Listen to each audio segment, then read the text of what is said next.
Good morning and welcome to Escape. This is a 2007 build Grand Banks 59 Aleutian. She's the raised pilot house version, meaning that you have a nice high forward conning position with access from both side decks, with the galley raised to give much better views out, and a lower saloon deck, all protected by these large bulwarks and Portuguese bridge.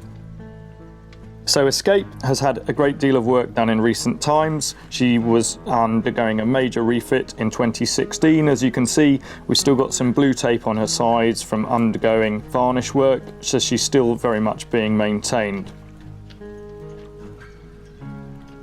She has the absolutely traditional timeless elegance of the trawler yacht, based largely on Newfoundland sword fishing boats. She's got a hull that was conceived originally as a teak hull, went through many design changes, but is now a full GRP construction.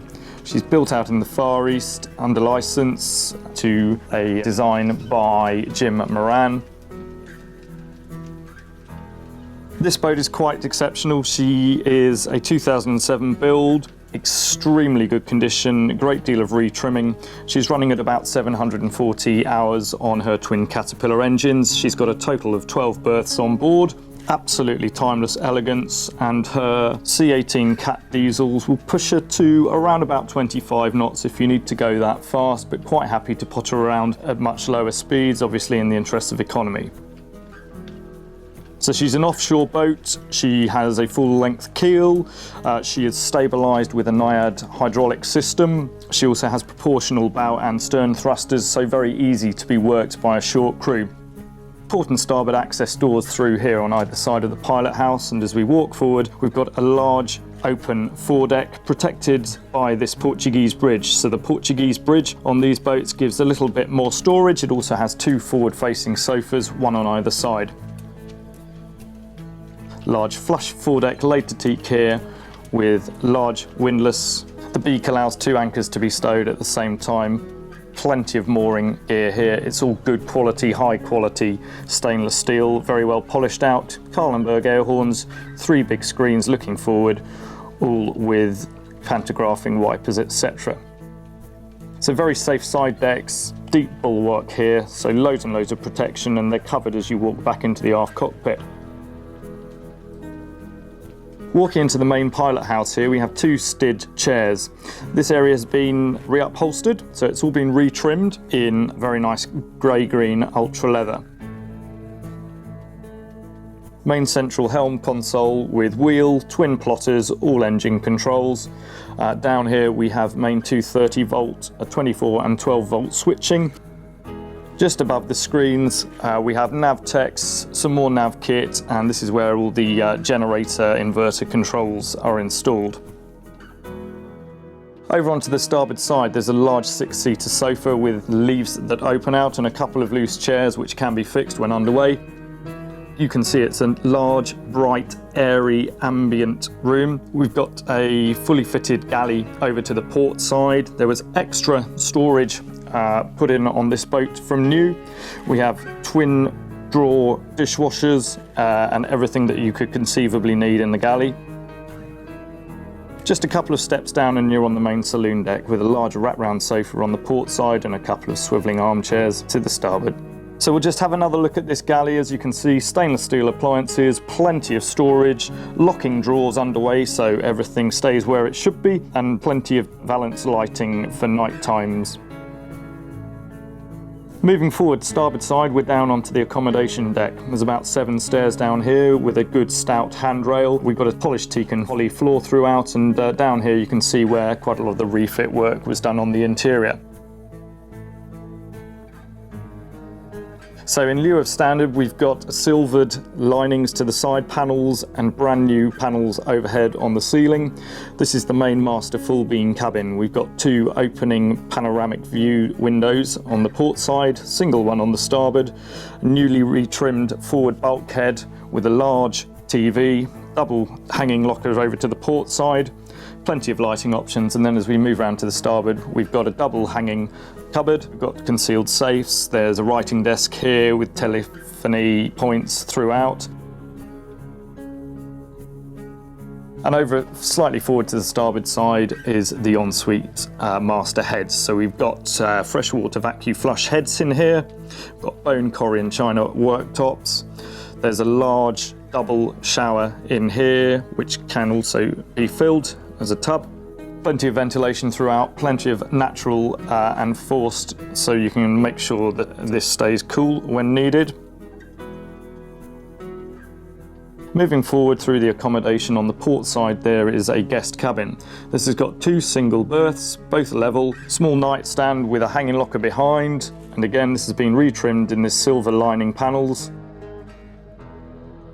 It's got its own independent AC controls. This boat is actually equipped with 4 reverse cycle AC handlers, so you can get plenty of heat or plenty of cooling when needed.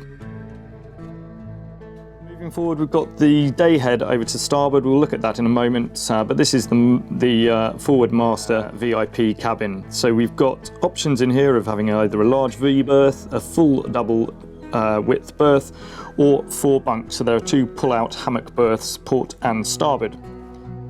Looking after port, we go into the ensuite for this forward VIP. Again, we've got bone Korean worktops, vacuum flush heads, plenty of access, nice easy clean plastic walls, large fully enclosable standing shower with a decent tray underneath, and full black and grey water tanks are fitted to this boat. So this is the forward VIP cabin, and we're just going to walk aft through the main central corridor and have a quick look at the day head. So the day head is accessed just at the foot of the stair. It can either be used as a day or a guest head, ensuite to that twin cabin, or just over the way I should say. And we've got a large linen cupboard in here just for keeping stores when needed. All around the boat, as you can see, we've got non-slip and also very stout handrails throughout for bracing yourself underway. Everything is fiddled and all corners are rounded off, so there's no chance of catching yourself. Again, a good stout handrail in here. And this is the main saloon deck. So again, fully air conditioned, access straight out. We've got lots of seating in here, ice maker. We've also got crystal storage on the starboard side and a full AV system with Apple AirPlay and satellite television in here.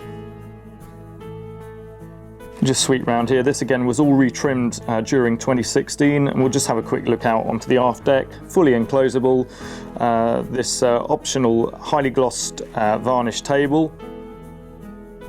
Plenty of seating, 2 fixed chairs and the rest are director's seats. This is Jamie, he's just been doing a sterling work with the varnishing, and we'll just go up top to the flybridge to have a look at the second Helm console here. So moving forward, we have a couple of extending tables with seating either side, 3 forward facing seats, the central one being an adjustable stid, and we have underneath this blue cover, again, more sun pad area. Exactly the same instrumentation as you have down at the main helm, so we've got a couple of plotters, full engine instrumentation and a great view forward.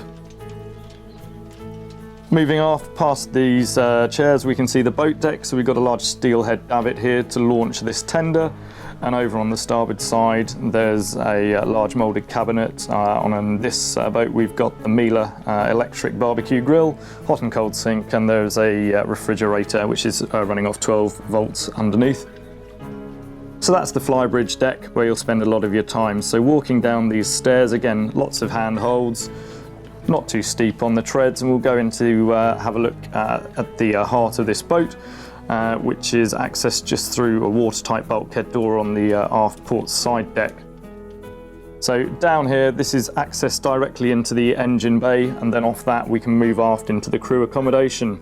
Teak treads down into here, and we've got a pair of Caterpillar C18 engines. They're rated at just over 1,000 horsepower apiece, and they should propel her to 25 knots. These were dealer serviced earlier in 2017, full cooler service on them, turbo repaint and all of that stuff. And as you can see from the insulation in here and the fans, GB do know a fair deal about building a great engine room. We've got a big 18.5 kilowatt generator here from Caterpillar. and this is the new reworked aft accommodation. So a double berth over to the port side, 2 singles over to starboard and access directly onto the bathing platform. Looking forward at the fuel filtration and then up again onto the side deck. And that was our whistle-stop tour of the 2007 Grand Banks 59 Aleutian Escape.